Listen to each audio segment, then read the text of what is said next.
Mallayya Jewellers, Ottupara, Vadakkanchery.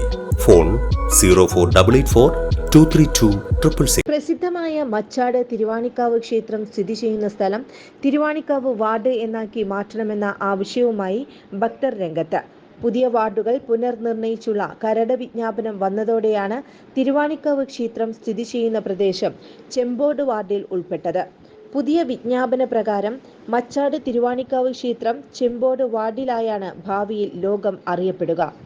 ആചാരാനുഷ്ഠാനങ്ങളെ കൊണ്ടും ക്ഷേത്രത്തിലെ പ്രധാന ഉത്സവമായ മച്ചാട് മാമാങ്കത്തെ കണക്കിലെടുത്തും ടൂറിസം മാപ്പിൽ വരെ ഇടം പിടിച്ച മച്ചാട് തിരുവാണിക്കാവ് ഭഗവതി ക്ഷേത്രം സ്ഥിതി ചെയ്യുന്ന പ്രദേശം തെക്കുംകര പഞ്ചായത്തിലെ തിരുവാണിക്കാവ് വാർഡ് എന്നാക്കണമെന്നും തെക്കുംകര ഗ്രാമപഞ്ചായത്ത് മെമ്പറും മച്ചാട് മാമാങ്കം പുന്നമ്പറമ്പ് ദേശം പ്രസിഡന്റുമായ കെ രാമചന്ദ്രൻ ആവശ്യപ്പെട്ടു. തെക്കുംകര പഞ്ചായത്തിലെ ഇപ്പോൾ പുതുക്കിയ ഡീലിമിറ്റേഷൻ്റെ നോട്ടിഫിക്കേഷൻ വന്നു. ആ കരട് വിജ്ഞാപനത്തിൽ വളരെ അശാസ്ത്രീയമായ രീതിയിലാണ് വാർഡ് വിഭജനം നടന്നിരിക്കുന്നത്. ഒരു കൂട്ടമായി താമസിക്കുന്ന ജനങ്ങളെ മുഴുവൻ ഭിന്നിപ്പിച്ചുകൊണ്ടും ശാസ്ത്രീയത അല്ലാത്ത രീതിയിലുള്ള ഒരു വിഭജനം മാത്രമാണ് നടന്നിരിക്കുന്നത്. എന്നാൽ ചില വാർഡുകൾ തൊടുക പോലും ചെയ്തിട്ടില്ല. അത് വലിയ ഒരു തെറ്റാണ്, അശാസ്ത്രീയതയാണ്. അതിൽ ശക്തമായ പ്രതിഷേധമുണ്ട്. അതുപോലെ തന്നെ തെക്കുംകര വാർഡ് എന്ന് പറഞ്ഞ തിരുവാണിക്കാവ് പ്രശസ്തമായ മച്ചാട് മാമാങ്കം നടക്കുന്ന തിരുവാണിക്കാവ് വാർഡ്, ഇന്നിപ്പോൾ തിരുവാണിക്കാവ് വാർഡ് എന്ന് പറഞ്ഞ് കേട്ടിരുന്ന സ്ഥലം പോലും ഇന്ന് അതില്ലാതെയായി ചെമ്പോട് വാർഡായി മാറിയിരിക്കുകയാണ്. അത് വളരെ തെറ്റാണ്.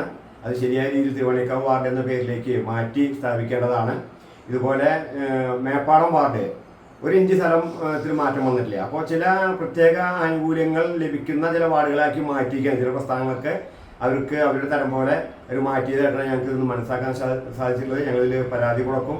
ആ പരാതിയുമായി മുന്നോട്ട് പോകും. അതല്ലെങ്കിൽ കോടതിയെ സമീപിക്കും. ഈ അശാസ്ത്രീയമായ വാർഡ് വിഭജനത്തെ മാറ്റണം എന്നൊരാവശ്യം ഞങ്ങൾ ഇവിടെ ഉന്നയിക്കുകയാണ്. ഇതിന് ശക്തമായ നടപടിയുമായി മുന്നോട്ട് പോകാൻ തീരുമാനമെടുത്തിട്ടുണ്ട്. നാട്ടുകാരുടെ ഈ ആവശ്യം അധികാരികളുടെ ശ്രദ്ധയിൽ കൊണ്ടുവരണമെന്നും തിരുവാണിക്കാവ് ക്ഷേത്രം സ്ഥിതി ചെയ്യുന്ന സ്ഥലം തിരുവാണിക്കാവ് വാർഡ് എന്നാക്കാനുള്ള എല്ലാ ശ്രമങ്ങളും നാട്ടുകാരുടെ സഹകരണത്തോടെ നടത്തുമെന്നും കെ രാമചന്ദ്രൻ അറിയിച്ചു. അശാസ്ത്രീയമായ വാർഡ് വിഭജനത്തിനെതിരെ നിയമ നടപടിയുമായി മുന്നോട്ടു പോകണമെന്നും കെ രാമചന്ദ്രൻ അറിയിച്ചു. കൂടുതൽ വാർത്തകൾക്ക് ഞങ്ങളുടെ ചാനൽ സബ്സ്ക്രൈബ് ചെയ്യുക. ഫേസ്ബുക്ക് ഫോളോ അപ്പ് ചെയ്യുക. വാർത്തകൾ വേഗത്തിലറിയാൻ എനി ടൈം ന്യൂസ്.